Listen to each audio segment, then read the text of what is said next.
حدیث شریف میں آیا، جناب رسول اللہ صلی اللہ علیہ وسلم نے فرمایا، اذا احب اللہ عبدا صب علیہ البلاء صبا، کہ جب اللہ تبارک و تعالی کسی سے محبت فرماتے ہیں تو اس کو مختلف قسم کی تکالیف اور مختلف قسم کی بیماریوں کے اندر مبتلا فرما دیتے ہیں۔ یہ حدیث اگرچہ سند کے اعتبار سے کمزور ہے، لیکن متعدد احادیث سے معلوم ہو چکا ہے، لہٰذا اس کے اندر قوت آ جاتی ہے اس حدیث کے اندر۔ اور اسی طرح ایک حدیث میں آیا ہے، اشد الناس بلاء الانبیاء ثم الامثل فالامثل، کہ سب سے زیادہ دنیا کے اندر جن لوگوں پر تکلیف آئی ہے یا بیماری کے اعتبار سے یا پریشانی کے اعتبار سے، تو سب سے زیادہ جو تکلیفیں اور آزمائشیں اور امتحان آئے ہیں وہ حضرات انبیاء علیہم السلام ہیں، اور اس کے بعد جو ان کے قریب ہیں تو ان پر تکلیفیں آئی ہیں۔ تو اس کا مطلب یہ نہیں ہو سکتا ہے کہ اگر کسی پر تکلیف آئے، کوئی بیماری آئے، تو اس سے یہ سمجھا جائے کہ شاید اس کے گناہ ہیں، یا یہ شخص جو ہے سمجھا کہ اللہ تبارک و تعالیٰ کی طرف سے کوئی اس پر قہر ہے یا غضب ہے یا اللہ کا غصے کا اظہار ہے اس کے اوپر یا ناراضگی کا اظہار ہے، یہ ہرگز نہ سمجھا جائے۔ کبھی تو یہ ہوتا ہے کہ اس بندے کا رونا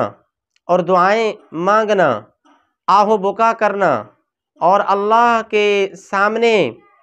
سمجھا کہ گریہ زاری کرنا، یہ تمام چیزیں اللہ تبارک و تعالیٰ کو پسند آتی ہیں۔ حضرت مولانا حاجی امداد اللہ مہاجر مکی رحمۃ اللہ تعالی علیہ کے بارے میں حکیم الامت حضرت مولانا اشرف علی تھانوی رحمۃ اللہ تعالی علیہ لکھتے ہیں کہ وہ بیماری کے بارے میں کہتے تھے کہ بیماری اللہ کی رحمت اور انعام ہے،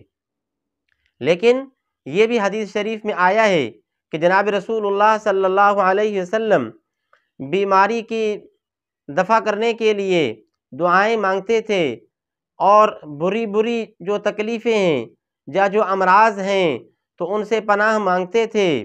لیکن اگر کوئی تکلیف آ جائے تو اس کے بارے میں فرمایا کہ اس کو بھی انسان رحمت سمجھے اور اپنے لیے مغفرت کا باعث اس کو سمجھے۔ تو ایک مرتبہ حکیم الامت لکھتے ہیں کہ حضرت مولانا حاجی امداد اللہ مہاجر مکی رحمہ اللہ اپنی مجلس میں حاضرین کو یہ بات سمجھا رہے تھے کہ بیماری جو ہے وہ اللہ کی طرف سے ایک رحمت ہے، تو اگر آ جائے تو اس کو انسان اپنے لیے نعمت اور رحمت اور انعام سمجھے۔ اسی وقت ایک شخص آ گیا جو بیمار تھا، کوڑ کا مرض سمجھا کہ اس کو تھا اور جسم سارا گلا ہوا تھا، تو اس نے آ کر کے عرض کیا کہ حضرت آپ میرے لیے دعا کریں کہ اس بیماری سے میری جان چھوٹ جائے۔ تو حاضرین اس وقت پریشان ہو گئے کہ اب دیکھتے ہیں کہ حاجی صاحب کیا کرتے ہیں، اس کے لیے دعا مانگتے ہیں یا نہیں مانگتے، کیونکہ ذرا پہلے تو سمجھا کہ وہ دعا مانگ رہے تھے اور یہ فرما رہے تھے کہ بیماری بھی اللہ کی رحمت ہے، تو اب کیا رحمت کو تبدیل کرنے کے لیے، رحمت کو ختم کرنے کے لیے دعا کروائیں گے؟ لیکن حضرت حاجی صاحب نے ہاتھ اٹھائے اور دعا مانگی اس شخص کے بارے میں، اور کہنے لگے کہ اے ہمارے پروردگار، کہ یہ بندہ ہے جو بیمار ہے،